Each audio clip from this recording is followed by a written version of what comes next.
Have you considered what an education is anyways? I am reposting a podcast episode all about what is an education anyways. And I think it's one of the most important things for us to consider as homeschool parents. If we're getting out of the mainstream, taking our children out of the typical brick and mortar educational approach, then why are we doing things exactly the same way? So consider, what is an education anyway? All this week, I'm going to be talking about little things in my homeschool room that you could use as part of your education. But between you and me, I genuinely think that how you show up in your homeschool, who you are, what your background is, what your values are, what your value in education is, or what you think is important in an education, and your specific child in front of you, who they are, what they're about, their aptitudes and their natural tendencies, their interests, their passions, all of that, their age, their stage, all of that contributes to what an education should actually be in your homeschool. So I'm going to bring you into my homeschool room just for the purpose of you getting ideas what you could include in your homeschool planning for the next year. I'm going to show you a little bit of what's actually happening in my homeschool room right now. Completely not staged. And might I add, a little scary. Okay, here you have it. This pretty much signifies our weekend in the eyes of a 12-year-old. Happy F Day. That would mean Happy Father's Day.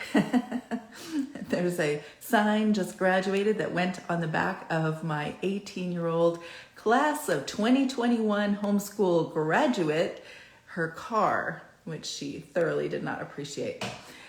But it was so much fun. The entire weekend was crazy fun. So you will see, what else would you expect on a homeschool room table? But what is this anyways? I think this has something to do with the drain, and I don't know why it's here. Of course, naturally, there are erasers and random. Well, you know what? This is me. This is me. I put my little speech on the back of our flashcards, our Latin flashcards, which I thought was kind of cool because for a long time we would do different Latin words, and we would do the English. Do you know what that is? Adoro. Oh dear, am I showing you my garden hands? I should not do that. So there are going to be all sorts of things in my homeschool room at this time of year, at the end of June, when I, like I said a couple weeks ago, started to declutter. And believe it or not, this is part of the process of decluttering, because I am going to process some of these books that I've got here. And one of the things I wanted to show you today is this.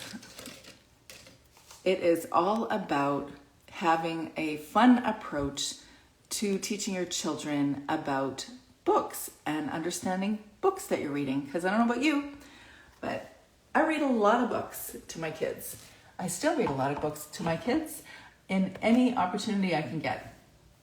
So one of my kids, I'm reading, my youngest, I'm reading a story about two little kids that run away to New York City and find a way to hide out in the Metropolitan Museum. I love this book. It is so much fun because it's in the Met, and I love art. And also it's at an age that, a level that my son would really appreciate, and the characters are very funny. But the book that we read last summer, when we were pretty much on the trampoline every afternoon, we'd be bouncing and then we'd be reading, is a book called The Evolution of Calpurnia Tate by Jacqueline Kelly. This is one of those Newbery Book Awards, and if you ever see this book award on here, reality is it's a really good book. It'll tell you that the story is really well written, and frankly, it's just a very interesting story.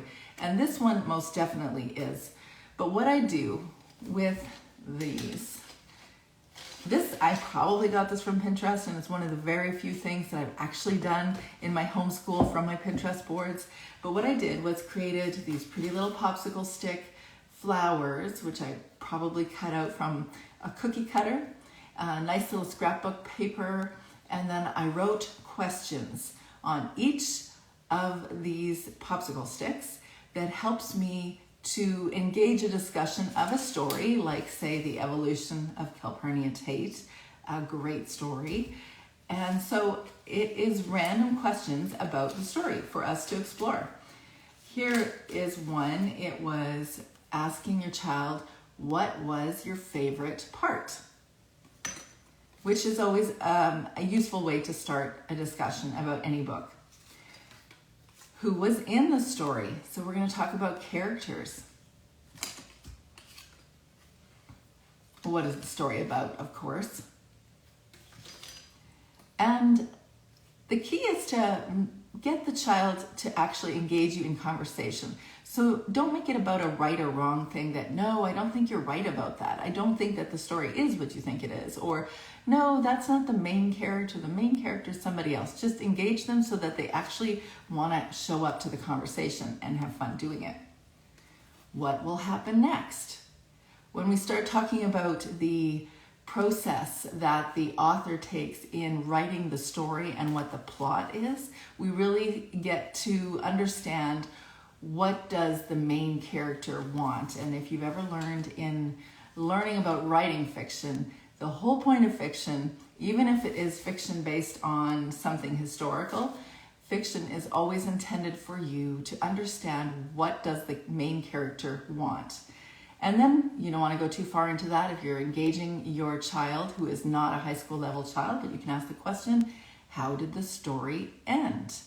And you let your child engage. You can maybe add a few different things to it. This really can take maybe 5 minutes. You don't have to do it longer than that. You engage these questions about the books that you're reading in a way that actually gets their attention. Short, sweet, appreciate their answers, maybe be playful with their answers. There's no right and wrong, just have fun doing it. Or you can ask before you even read the story, what will happen in the story? Sometimes we can look at the cover of a book and kind of guess what might be, or even the title of the book and guess what might actually be happening. What will happen in the story? Where is the setting?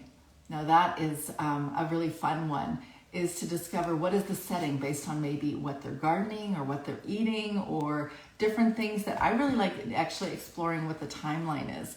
And the book that we're reading right now, my son and I, my 12-year-old son and I, it's, I can't remember the name of it, but I'll get that to you. It's a super fun one about the two kids that run away to the Metropolitan Museum of Art in New York City. And we have a really hard time placing what the timeline is, because obviously it has to be when the Metropolitan existed. And also there's a lot of discussion about things costing 50 cents. And also the context seems like it would be in 2012 or somewhere in the 2000s and not necessarily in what would be 20 cents. Would that be 1950s, 1970s? I don't know. It wasn't 1970s. So there are a lot of things that you can do with your child to explore. What is the setting? What is the timeline? What are the characters about? What do they want? It's really kind of fun to explore that. And of course, you can ask them, who is your favorite character? So you can see that just based on these cute little popsicle sticks that are all about literary analysis, though you would never say those words to your 7-year-old, but really it is all about exploring what is in the content of the books that you're reading, and just to explore further and get an awareness of what they understand about the book. So that's one of the things that I want to share with you this week and in my homeschool room. So I invite you in my homeschool room each day for ideas that you can include in your education. But I want you to consider, what is an education anyways? Because guess what? You get to decide. If you have any thoughts or comments, put your comments down below.